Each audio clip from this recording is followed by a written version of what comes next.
he started an instrument and quit. He started an instrument and quit. His mother was kind of laid back. She was one of these laid back mothers. She said, okay, he wants to quit.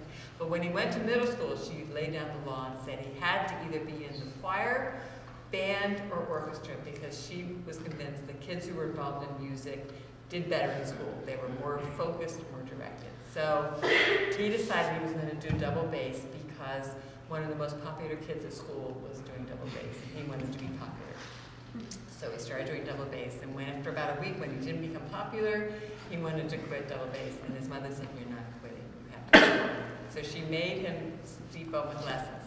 So he kept taking the lessons, but he didn't practice until he was, I forget what he said, he was like 16 years old, he was like a junior in high school or something, and a friend played him some jazz, and he was like totally turned on with jazz. And then he said he went from practicing 0 hours a day to practicing all the time. And before long, he was in jazz combos, and winning, jazz all-state, and going to jazz concerts in New York. And he found himself his own jazz teacher by going up to a famous jazz musician he saw at the concert.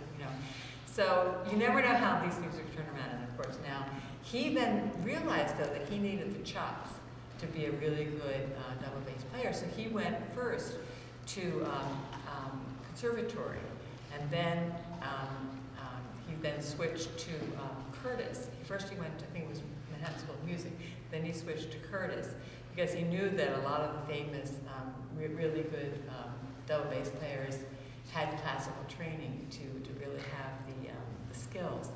And then when he was at Curtis, that's when he met these other 2 guys who played bluegrass, and that's how they all got together and formed Time for Free. So you never know how it's going to work out. Here was this kid who was the big quitter, who has now turned out to be this incredible musician who's made his own way in music, created his own performance opportunities.